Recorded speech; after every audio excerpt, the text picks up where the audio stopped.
Assalamualaikum dan salam sejahtera. Terima kasih kerana memilih channel ini. Sila pertimbangkan untuk tekan butang subscribe, like, komen dan share. Serta aktifkan lonceng notifikasi anda agar tidak ketinggalan dengan video-video terbaru dari channel ini. Saya baca kenyataan ini. Natalinggi bayangkan Sarawak pekenal mata wang sendiri, Kuala Lumpur. Seorang pemimpin dari gabungan Sarawak membayangkan kemungkinan negara itu akan memperkenalkan mata wang sendiri memandangkan keadaan ekonomi tidak menentu di Malaysia.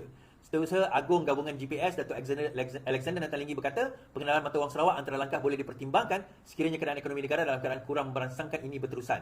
Jika ekonomi Sarawak baik tetapi ekonomi negara tidak begitu baik, mungkin Sarawak akan memperkenalkan mata wang itu sendiri. Jika Sarawak lebih baik daripada yang lain, kenapa tidak kenal mata wang itu sendiri? Inilah yang kita cuba tekankan, katanya. Beliau berkata demikian melalui siaran podcast bertajuk Dari Melaya ke Malaysia 60 tahun hari ini.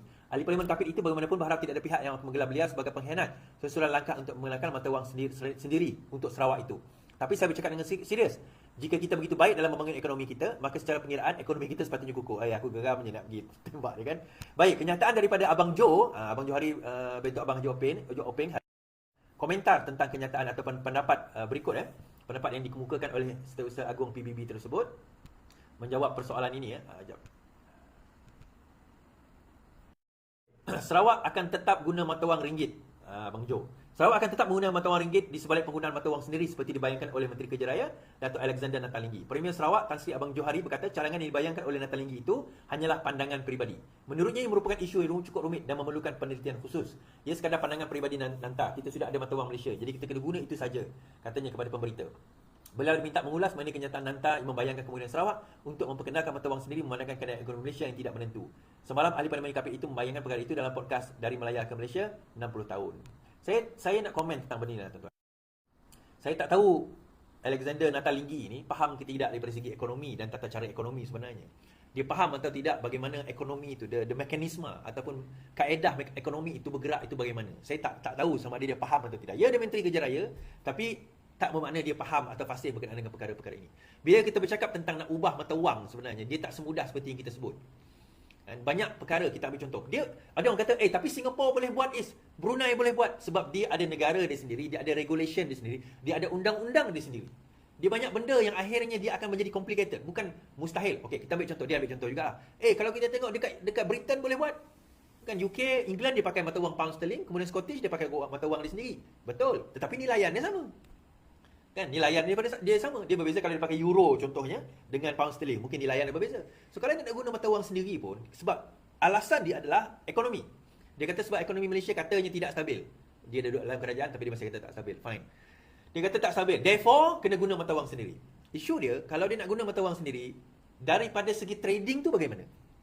Sebab banyak undang-undang kita ada dalam perlembagaan kita ada dipanggil concurrent list. Dia ada state list dalam jadual ke-9 perlembagaan, dia ada state list, dia ada concurrent list. Concurrent list di mana ada bidang di antara federal dan juga negeri itu bertembung ataupun bertindak.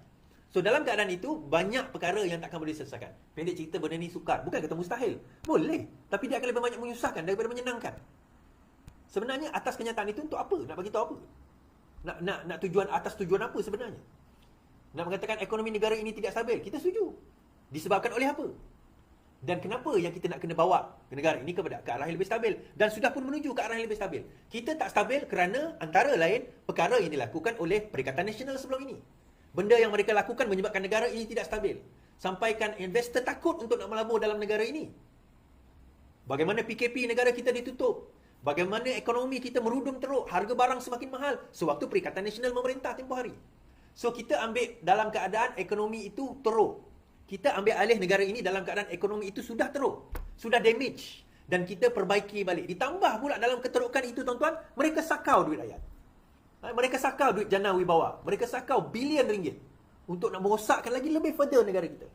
Jadi sebab itu, kalau kita betul-betul nak usaha baiki negara kita ini, ialah kita kena kerjasama. Bila kita sebut kerajaan perpaduan, kita kena kerjasama. Tak boleh nafsi-nafsi. Bila senang, tak apa, aku fikir diri sendiri. Bila susah, tolonglah kami, bantulah kami, bagilah projek, bagilah kemajuan. Tapi bila dah senang, tak apa, pandai-pandai korang lah. Kami tak nak ambil tahu. Itu masalah. Itu yang akan jadi masalah kepada kita dalam negara kita. Kita nak membangun sama-sama. Kita nak susah-susah sama-sama. Barulah itu dinamakan semangat Malaysia. Kita membentuk Malaysia dulu dalam keadaan kita sama-sama susah. Kelebihan Sarawak sebab dia jumpa minyak je. Kalau Sarawak tak jumpa minyak, saya rasa tak ada resources lain dah Sarawak. Penduduk dia tak ramai, terlalu jauh, terlalu besar. Nak manage tu agak payah. Tapi kita ada minyak. Dan itu yang menyebabkan kita lebih sikit daripada orang lain. Lebih sikit je daripada orang lain. Dan kita ada kekayaan itu lebih sikit berbanding orang lain. Selain daripada itu, sebenarnya kita kena membangun negara ini bersama. Dan kita tak boleh harapkan GDP kita saja untuk kita nak bawa pembangunan dalam negara kita. Mustahil, tuan-tuan. Bukanlah mustahil. Tapi akan menyukarkan kita. Benda tu akan menjadi lebih susah dan lebih sukar untuk kita nak buat. Tuan-tuan, kita, banyakkan orang politik ni dia ada delusion tau. Delusional dia. Kita kata. Dia rasa, aku boleh buat. Tengoklah, kerja raya buatlah dulu. Selesaikan masalah kerja raya kat Sarawak tu. Jalan-jalan di Sabah banyak lagi tak selesai, Pen Borneo. Cuba settlekan tu dulu. Boleh?